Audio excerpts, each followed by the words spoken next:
Continuamos en Apuntes en este día viernes. Hace unos días nada más la Organización Mundial de la Salud dio a conocer un informe que encendió las alarmas a nivel mundial. Tiene que ver con el uso de los edulcorantes. Bueno, ¿qué dijo la Organización Mundial de la Salud?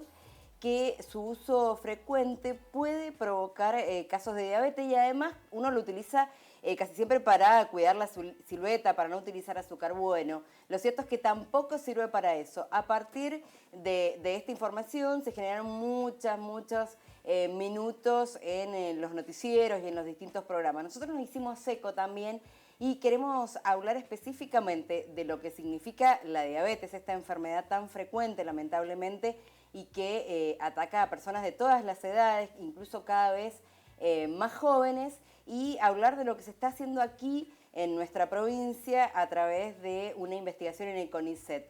Miren, para que ustedes tengan en cuenta, ahí vamos a mostrar la primera de estas dos plaquitas que tenemos. La diabetes causa en nuestro país una de cada 11 argentinos la padece a esta enfermedad. Y además esto se incrementa en mayores de 65 años, donde 1 de cada 5 habitantes tiene esta enfermedad. Es un número muy importante y alarmante, como decía a la vez. Y por otro lado, tenemos que hablar de las causas de la diabetes. Las más comunes tienen que ver con el sobrepeso, por un lado. Esto puede ser a cualquier edad y vemos lamentablemente incluso en estas situaciones de crisis donde la gente se alimenta mal, chiquitos que tienen sobrepeso justamente relacionado con la mala alimentación, pero también otra de las causas tiene que ver con el sedentarismo y el crecimiento y envejecimiento de la población. Bueno, tenemos un invitado aquí para hablar de la diabetes en general, pero en particular de una investigación que está llevando a cabo. Es Martín Pavarotti, es bioquímico, es investigador de CONICET. ¿Cómo estás, Martín? Bienvenido. ¿Cómo te va, Laura? Bueno, gracias por visitarnos. Para hablar de este tema, de esta enfermedad, decíamos que lamentablemente es muy frecuente y además hay mucha gente que padece la enfermedad y no lo sabe. Gracias, Laura, por la invitación, primero que nada. Sí, tal cual, es una enfermedad silenciosa, por así decirlo, porque no sabemos de ella hasta que empiezan a manifestarse, digamos, algunos problemas mayores. Entonces, el desarrollo, la evolución es, como bien digo, silenciosa y muy poca gente sabe hoy por hoy que tiene diabetes o que al menos está en un periodo de insulinoresistencia, que es un periodo previo al que podríamos decir diabetes concretamente, ¿sí? Claro. Y hay personas, más allá de esto que decíamos, que son las cuestiones que pueden favorecer la aparición, hay personas que más allá de todo esto son más propensas a tener la enfermedad, por ejemplo. Exactamente, o sea, lo que sucede en realidad es que es una enfermedad multifactorial, donde tenemos componentes genéticos. Hoy por hoy se estudia mucho la epigenética, que es lo que se hereda de las progenies nuestras, ¿sí? Entonces, esa carga genética y epigenética contribuyen, por supuesto, pero también contribuye la falta de ejercicio, por supuesto, desde ya, la mala alimentación y algunas otras posibles digamos, situaciones como el uso de tóxicos y demás, claro, que pueden llegar a generar diabetes o que pueden disparar en realidad, claro, diabetes. Yo hablaba al principio de este informe de la Organización Mundial de la Salud que hablaba específicamente de los edulcorantes, pero además de los edulcorantes que uno utiliza casi a diario, la sacarina, incluso los derivados de la stevia, que está tan de moda y uno lo utiliza. Sí. ¿Es así? Sí, es cierto. Es cierto que yo había escuchado ya hace tiempo de estudios que se estaban haciendo respecto de los edulcorantes.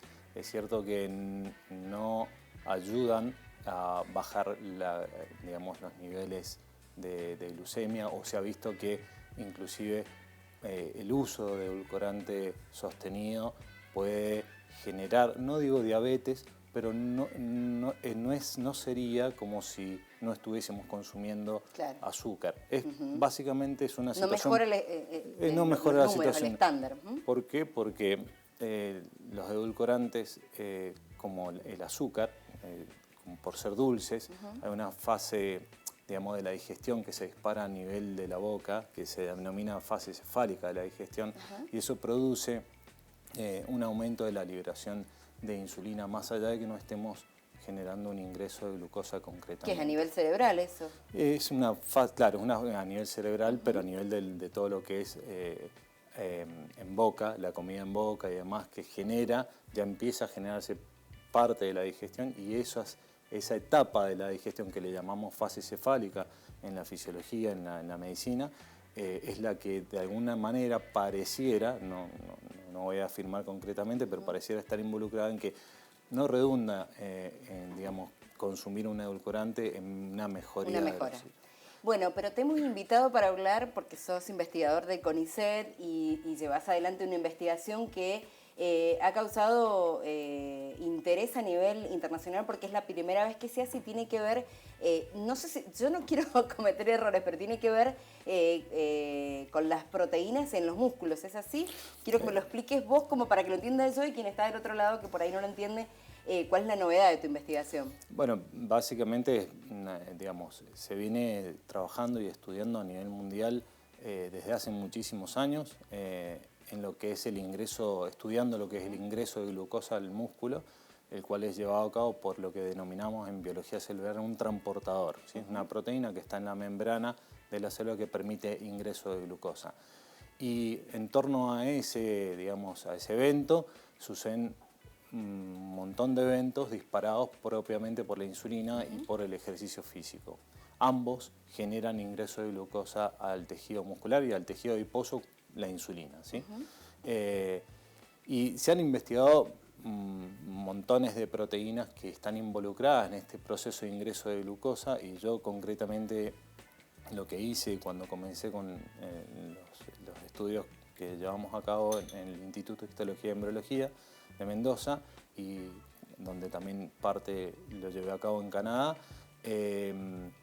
fue estudiar una proteína concretamente que se conocía su presencia en tejido, en el sistema nervioso central, en páncreas y en algunos otros tejidos, pero no en músculo.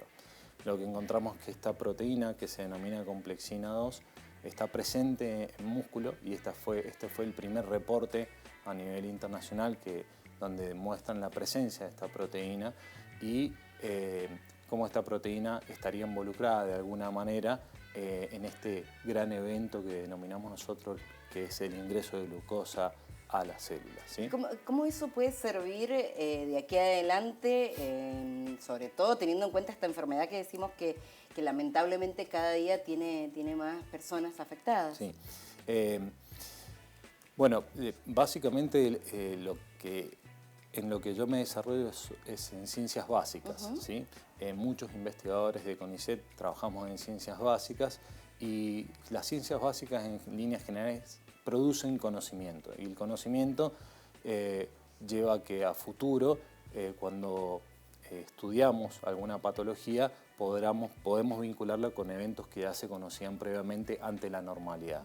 Entonces, por ejemplo, hay proteínas que se las han estudiado en el contexto del tejido muscular y cómo repercuten su acción sobre el ingreso de glucosa, y hoy hay reportes que muestran que en tejido de personas diabéticas estas proteínas pueden estar aumentadas o disminuidas, y eso repercute en el proceso de ingreso de glucosa, que ni más ni menos que generar diabetes, ¿no? Claro. O sea, o generar hiperglucemia. Ahora, ¿sí? es muy interesante, a partir de tu trabajo, cómo se conectan con el sistema de salud, porque vos me decías, estoy participando de congresos que tienen que ver con médicos que están en el tema, y se abre todo un círculo que va más allá de un trabajo que por ahí uno piensa, bueno, lo que se hace en el CONICET, están encerrados, no tiene mucho que ver con la comunidad, cómo rápidamente este trabajo que vos has hecho incursiona